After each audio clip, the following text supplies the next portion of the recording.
Hello बच्चों, मैं doctor Sunita Nandal कक्षा 11वीं के लिए वितान भाग 1 में पहला पाठ है भारतीय गायिकाओं में बेजोड़ लता मंगेशकर, जो कुमार गंधर्व द्वारा रचित है। पाठ का सारांश देखिए।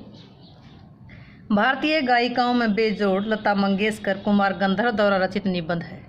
ये पाठ लेखक का लता मंगेशकर के संगीत के प्रति लगाव का वर्णन करता है। बहुत समय पहले लेखक ने बीमारी के दिनों में रेडियो पर एक गाना सुना था। उस गाने के अद्वितीय स्वर से लेखक हैरान रह गया था।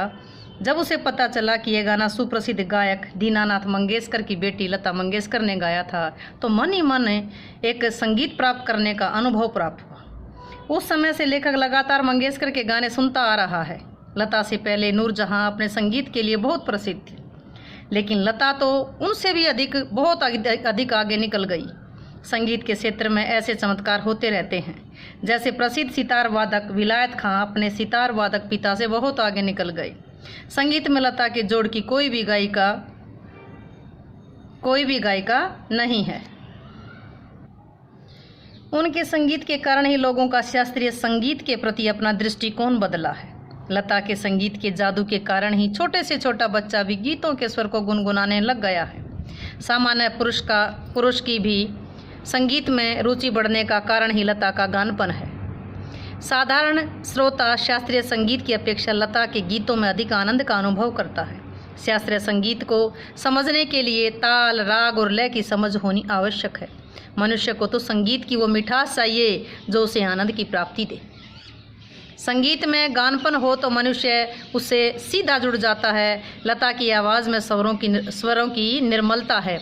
नूरजहां एक अच्छी गायिका थी, लेकिन उनके स्वरों में मादक उत्तान था। लता का जीवन के प्रति दृष्टिकोण ही उन्हें उनके गीतों के स्वरों से जोड़ता है, इसलिए उनके गीतों के स्वर मधुर और कोमल हैं। लेखक के अनुसार संगीत निर्देशकों ने लता की आवाज़ की निर्मलता का जिसका उपयोग करना चाहिए था उतना किया नहीं। लेखक को लगता है कि यदि वो संगीत निर्देशक होता तो उनसे कठिन से कठिन गीत गाने को कहता। लता के गाने की विशेषता कि ये भी है कि वह गीतों को दो शब्दों के अंतर स्वरों का इस प्रकार प्रयोग करती हैं कि वो एक दूसरे में खो जाते हैं।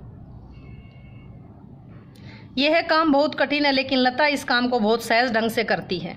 लेखक कहता है कि लता की करुण रस के गीतों पर पकड़ कम है। वह मुग्ध श्रृंगार के गीतों को जितनी उत्कटता के साथ गाती है, उतनी उत्कटता के साथ करुण गीतों को नहीं गा पाती। लेखक को लगता है कि संगीत निर्देशक उनसे गीत ऊंचे स्वर की पट्टियों में गवाते हैं। यह उनके गायन का दोष है या संगीत निर्देशक का यह कहना कठिन है। लेखक के अनुसार शास्त्रीय संगीत में लता के स्थान को निर्धारित करना व्यर्थ है, क्योंकि शास्त्रीय संगीत और चित्रपट संगीत में अंतर है। शास्त्रीय संगीत स्थायी भाव रूप में होता है, तो चित्रपट संगीत चपलता के गुण को धारण करता है। चित्रपट संगीत गाने वाले को शास्त्रीय संगीत का ज्ञान होना आवश्यक है। वह ज्ञान लता को है।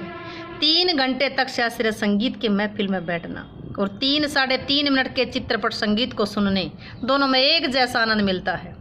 दोनों प्रकार के संगीत में अंत में एक ही होता है, श्रोता को आनंद। दोनों संगीत में अंत एक ही होता है, श्रोता को आनंद प्रदान करना।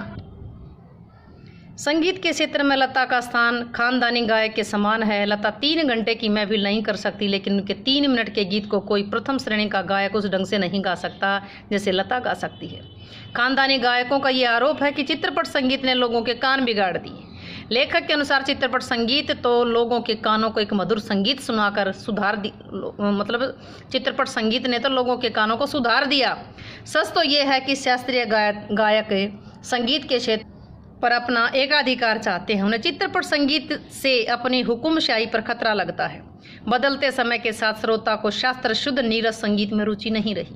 वह सुरीला और भावपूर्ण संगीत चाहता है। संगीत के क्षेत्र में यह क्रांति चित्रपट का संगीत हो गया है। चित्रपट संगीत में बहुत नया करने की गुंजाइश है। चित्रपट संगीत में शास्त्रीय रागदारी, राजस्थानी, पंजाबी, बंगाली आदि प्रदेशों के लोकगीतों का बहुत प्रयोग किया गया।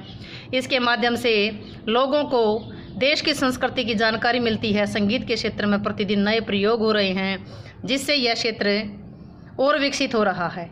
ऐसे चित्रपट संगीत की लता एकमात्र साम्राज्ञी है। इस क्षेत्र में और भी कई पार्श्व गायक हैं, पार्श्व का जो पीछे से गाने वाले, और गायिका हैं, लेकिन लता जैसी लोकप्रियता किसी को नहीं मिली।